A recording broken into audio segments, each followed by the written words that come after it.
we're going to be seeing very sophisticated versions of them, but they're going to be given to us in nice short detail, right? So you're going to see Aquinas's 5 ways, right? Different versions of the cosmological argument. Those are each very brief. You're going to see William Paley's teleological argument, which is told through a short story of the watch and the watchmaker.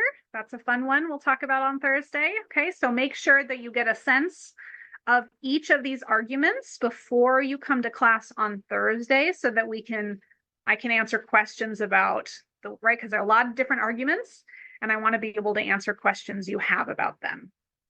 The last type of argument that you're going to look at comes from more contemporary philosophy, and that comes from someone known as Alvin Plantinga. This is who I studied when I was getting my master's degree. And his type of approach is called reformed epistemology. And the idea here is that he is trying a new way of arguing for the rationality of belief in God without evidence, right? And so contemporary debates have sort of moved away from trying to establish whether or not God exists to instead focusing on whether or not it's rational to believe in God if we don't have sufficient empirical evidence. And so that's what we're going to see at the later stuff. It's really interesting. There's also some contemporary scholars like Laura Bucek at UC Berkeley who argues that it's rational to believe on faith. And she uses an argument by analogy to if you had like a partner who was cheating, right? So if you have, let's say you're dating someone, okay? And the idea is that you're supposed to test if you have faith in the other person's commitment to the relationship, right? Faith in their fidelity, faith that they're not cheating, okay?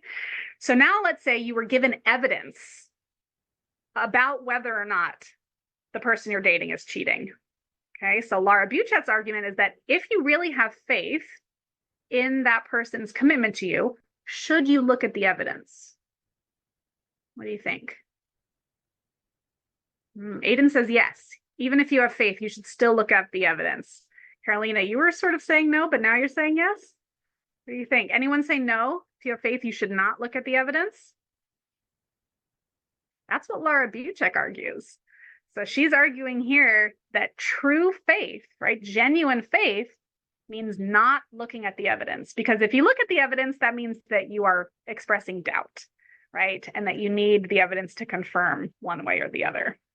So some interesting arguments out there, right? Again, regardless of where your personal beliefs are, we will be looking at all of them. All right. So we have a few minutes left. Since I'm not there in person, I'm going to just leave those minutes to if anyone wants to stay and ask me any questions. But otherwise, I will see you on Thursday in person with your questions about, at least pick one argument that you have a question about. All right. So I look forward to seeing you on Thursday. Have a great rest of your day. You're welcome. Have a great day, you guys.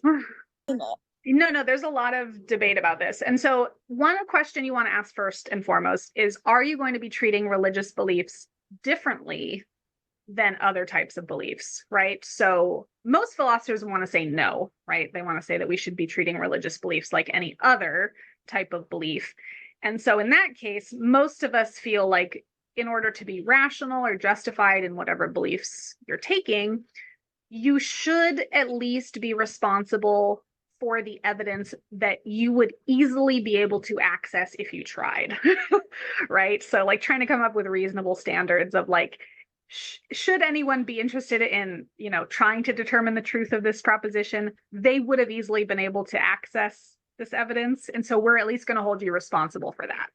Right. Yeah, of course. But again, in this case, Laura Bucek's argument was just saying that in cases of faith, we shouldn't need to look at the evidence to check.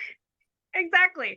Right. I definitely would always argue for looking for the evidence. Another important distinction, we didn't mention this, but is the difference between faith and dogma.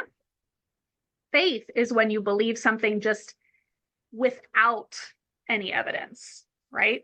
Which is, so a lot of people take many different things on faith. Like I am taking it on faith that my car has not been stolen, right? Like I haven't checked this morning, so I don't have any evidence for that. But right, so there are lots of things that we take on faith. Dogma is the problem And no philosopher is going to argue that being dogmatic is rational, because when you are dogmatic, you believe something in spite of contrary evidence.